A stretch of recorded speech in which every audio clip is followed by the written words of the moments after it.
The Strike series of Sega Genesis games spanned a 5-year period from 1992 to 1997 with Desert, Jungle, Urban, Soviet, and Nuclear Strike. This half-decade was a unique period in solving a gauntlet of all of the world's problems in these climate biomes, countries, and atomic processes exclusively through the use of a single helicopter slinging rockets, missiles, and machine guns while scooping up everything it could ever need with a retractable claw. But for the last 27 years, we've sat in the uneasy silence without the rhythmic thumping blades of a rogue war machine delivering us from the perils of evil. But finally, Megacopter Blades of the Goddess has come to our rescue. Dive into the role of Jack, a random guy selected to fly the deadliest attack helicopter the military has ever seen in a world under attack from vicious lizard people walking around ready to shoot exclusively into the sky with an assortment of weapons. These reptoids have taken to the streets and countryside with the devastating ploy of pumping America full of the heavily processed fast food they already eat in an effort to turn them into a capitulating force of mindless consumers that they already are.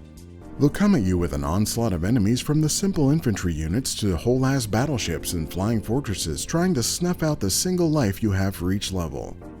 Every mission will have you taking off to swoop across the map, laying low dozens of green-skinned bastards with your blazing machine gun, explosive rockets, sizzling plasma bolts, and lasery laser shredding, melting, and generally fucking up each lizard in your path. But you can't unleash your full flying fury flippantly because most of these weapons have a limited ammo pool. Luckily for you, boxes containing ammo have been stashed all across the land, and if you want to risk sitting still for a deadly amount of time, you can scoop them up in the heat of battle to keep those killings serial. But you'll also be grasping from the ground glorious garbage bags of gold that you can haul back to your base after each mission to spend in the upgrade store. Here you'll be able to unlock more of the weapons, make them much better at killing things, and even discover alternative versions that you can use to spice up your sadistic endeavors.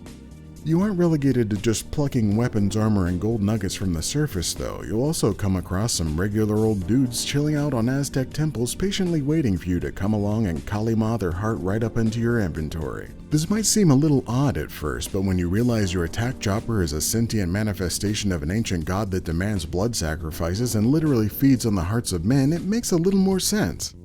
Your voracious helicopter will use those hearts to augment your firepower with supernatural abilities like this pointless stationary shield or a swirling whirlwind of deadly blades, and even a Hellfire missile to make those chaotic combat encounters just a little bit more comfortable. Also, you can end the reign of reptoid terror while simultaneously pleasing a vicious deity's unquenchable thirst for blood. Megacopter Blades of the Goddess, capturing our hearts with nostalgia then ripping them out for a delicious snack. Megacopter evokes the classic Strike games in several ways, and it did a great job capturing the nature of combat limited by the isometric perspective. Sometimes you start attacking enemies in one area only for others at the edge of the screen to join in, and then you might back away from an attack only to run into more enemies from another area. This was always a challenge in those previous games and added a fun tactical layer in both. The fact that you also have to maintain your health and ammo for the entire mission through hidden pickups carries over just as well. However, it does miss out on the multi-objective scale of each level presented in the Strike series, which made them significantly tougher for me. Though Megacopter doesn't pull any punches and I found myself absolutely shredded by some of the encounters, especially the boss fights. It does have some other issues, like how confusing it can be to aim with what is effectively two separate reticle systems, one for the ground and one for flying enemies.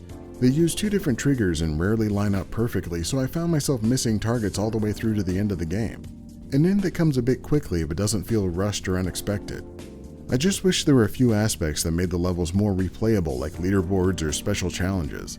I believe that the throwback style of visuals are meant to be reminiscent of the Strike series, but there are some rough edges that could use improvement, like being able to better distinguish how much ammo you have in these meters. And it would also be pretty cool if you could respec your build, since you can't really tell if something's useful until you spend money or human hearts on it and use it in a mission. But even with those relatively minor issues, Megacopter doesn't fall short of my nostalgia-lifted expectations, and most importantly, I had fun with it from start to finish and would like to see more in the future, so that's why it's getting the abbreviated score of good. And if you'd like to see more hot takes, warm satire, and tepid commentary in the future, like this video and subscribe to Abbreviated Reviews.